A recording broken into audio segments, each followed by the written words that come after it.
تو معاف کیجیے. وقت ہوا ہے ایک اگلے سیگمنٹ کا، اس کا نام ہے تعارف قرآن. پیغام قرآن. ناظرین، وقت ہوا ہے ہمارے بہت ہی خوبصورت سیگمنٹ تعارف قرآن کا، اور آج تعارف قرآن میں ہم قرآن پاک کی انہی دو سورتوں کی بات کریں گے جس کا ذکر ہم نے اپنے سلسلہ پیغام قرآن میں کیا، یعنی سورہ فلق اور سورہ ناس. سب سے پہلے بات کرتے ہیں سورہ فلق کی. سورہ فلق مدینہ منورہ میں نازل ہوئی، اور ایک قول یہ ہے کہ مکہ مکرمہ میں نازل ہوئی. پہلا قول زیادہ صحیح ہے کیونکہ اس کے شان نزول سے اسی کی تائید ہوتی ہے. رکوع اور آیات کی تعداد، اس سورت میں 1 رکوع اور 5 آیتیں. فلق نام رکھنے کی وجہ، فلق کے کئی معنی ہیں اور یہاں اس سے مراد صبح ہے، اور چونکہ اس سورت کی پہلی آیت میں لفظ موجود ہے اس مناسبت سے اسے سورہ فلق کہتے ہیں.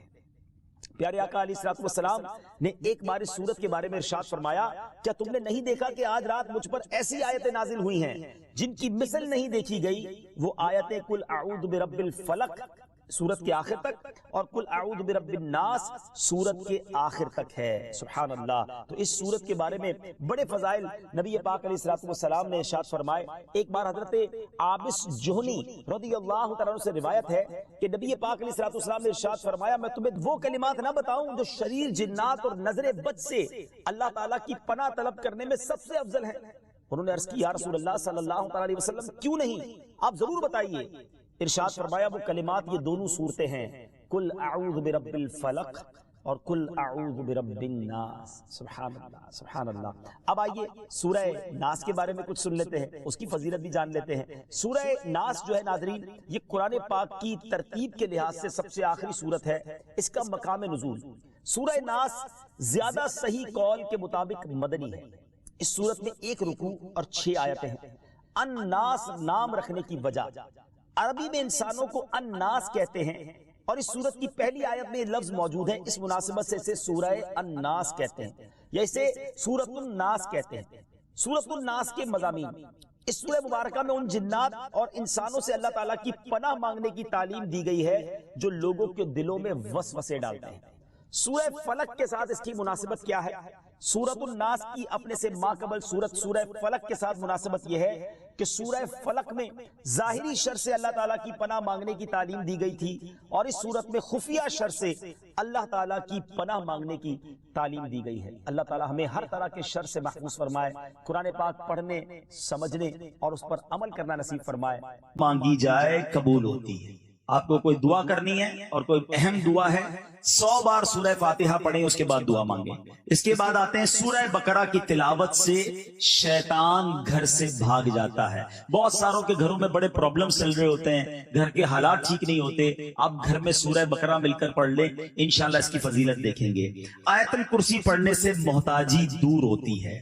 سورہ کہف کو ہمیشہ پڑھنے والا دجال کے فتنوں سے محفوظ رہے گا، اور والدین کی قبر پر ہر جمعہ سورہ یاسین کی تلاوت کرنے سے اس کے حروف کی تعداد کے برابر ان کے گناہ بخش دیے جاتے ہیں.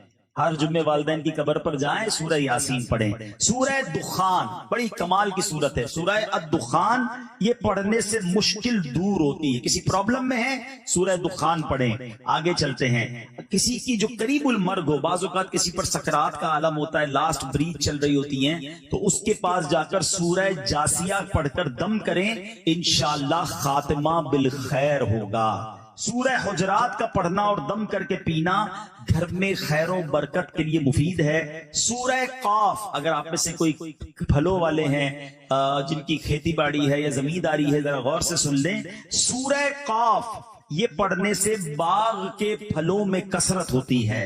سورہ رحمان سبحان اللہ 11 بار پڑھنے سے تمام مقاصد پورے ہوتے ہیں. سورہ واقعہ جو شخص روزانہ پڑھے اسے کبھی فاقہ نہ ہوگا. سورہ واقعہ کی عادت ڈال لیں. سورہ ملک سبحان اللہ ہر رات سورہ ملک پڑھنے والا عذاب قبر سے محفوظ رہے گا.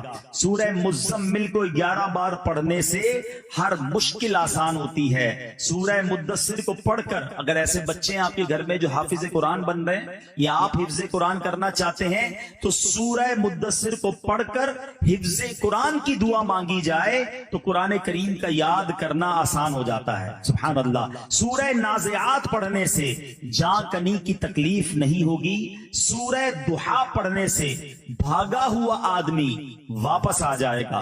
سورہ علم نشرح، جب آپ ٹریول پر جائیں یا آپ کا مال کسی کنٹری میں جا رہا ہے، شہر میں جا رہا ہے، تو سورہ علم نشرح کو جس مال پر پڑھ دیا جائے اس میں خوب برکت ہوگی. سورہ والتین، سورہ تین جو ہے 3 مرتبہ پڑھنے سے اخلاق اور کردار بہترین ہوتے ہیں. سورہ علق، میرے بزرگ بیٹھے ہیں جوڑوں میں جن کے درد ہے، سورہ علق جو ہے اس کو پڑھ لیں تو جوڑوں کے درد کا اس میں علاج ہے. سورہ قدر، انا انزلناہ فی لیلۃ القدر، جو صبح و شام پڑھے اللہ عز و جل اس کی عزت بڑھا دے گا. سورہ بینہ، برس اور یرقان کا اس میں علاج ہے. سورہ زلزال جو پڑھے 1/4 قرآن کے برابر ہے. جس آدمی یا جانور کو نظر لگ گئی ہو اس پر سورہ عادیات کا دم مفید ہے. سورہ قاریہ پڑھنے سے بلاؤں سے حفاظت رہتی ہے. اگر میرا بھائی کوئی قرض میں ہے تو سنیے سورہ تکاثر، الہاکم التکاثر جو ہے 300 بار پڑھنے سے بہت جلد قرض ادا ہو جاتا ہے. سورہ عصر پڑھنے سے غم دور ہو جاتا ہے. سورہ ہمزہ اور سورہ فیل بڑی مشکل کے وقت پڑھنا بہت مفید ہے. اگر کوئی بے اولاد ہے تو سورہ کوثر کی تلاوت سے بے اولاد صاحب اولاد ہو جاتا ہے. تو سورہ کوثر کا ورد انا اعطیناک الکوثر، یہ سورت پوری پڑھتے رہا کریں. سورہ کافرون 1/4 قرآن کے برابر. سورہ اخلاص 1/3 قرآن، 3 بار پڑھ لیں تو پورے قرآن کا ثواب. اور سبحان اللہ سورہ فلق اور سورہ ناس پڑھنے سے جنات اور حاسدین سے حفاظت رہتی ہے. سورہ الدخان پڑھنے سے مشکل دور ہوتی ہے. جو قریب المرگ ہو اس پر سورہ جاسیہ کا دم کرنے سے خاتمہ بالخیر ہوتا ہے. سورہ حجرات کا پڑھنا اور دم کر کے پینا گھر میں خیر و برکت کے لیے مفید ہے. سورہ قاف پڑھنے سے جو باغ ہوتے ہیں ان کے پھلوں میں کثرت ہوتی ہے. سبحان اللہ. سورہ رحمان 11 بار پڑھنے سے تمام مقاصد پورے ہوتے ہیں. سورہ واقعہ جو شخص روزانہ پڑھے گا اسے کبھی فاقہ نہ ہوگا. سورہ ملک کو ہر رات پڑھنے والا عذاب قبر سے محفوظ رہے گا. سورہ مزمل کو 11 بار پڑھنے سے ہر مشکل آسان ہو جاتی ہے. سورہ مدثر کو پڑھ کر حفظ قرآن کی دعا مانگنے سے قرآن کریم کا یاد کرنا آسان ہو جاتا ہے. جو بچے حفظ کر رہے ہیں ان کے لیے زبردست وظیفہ ہے. سورہ النازعات پڑھنے سے جان کنی کی تکلیف نہیں ہوگی. سورہ دحا پڑھنے سے بھاگا ہوا آدمی واپس آ جائے گا. سورہ علم نشرح کو جس مال پر پڑھ دیا جائے اس میں خوب برکت ہوتی ہے. سورہ تین والتین والزیتون جو ہے 3 مرتبہ پڑھنے سے اخلاق و کردار بہتر ہوتے ہیں. سورہ علق میں جوڑوں کے درد کا علاج ہے. سورہ قدر جو صبح و شام پڑھے اللہ عز و جل اس کی عزت بڑھا دے گا. سورہ بینہ برس اور یرکان کا علاج ہے. جس آدمی یا جانور کو نظر لگی ہو اس پر سورہ عادیات کا دم مفید ہے. سورہ قاریہ پڑھنے سے بلاؤں سے حفاظت رہتی ہے. سورہ تکاثر کو 300 بار پڑھنے سے جلد قرض ادا ہو جاتا ہے. کئی لوگ کہتے ہیں جناب قرض بہت ہے، چلے قرآن کا وظیفہ لے لیں الہاکم التکاثر. یہ جو سورت ہے 300 بار پڑھنے سے بہت جلد قرض اتر جاتا ہے.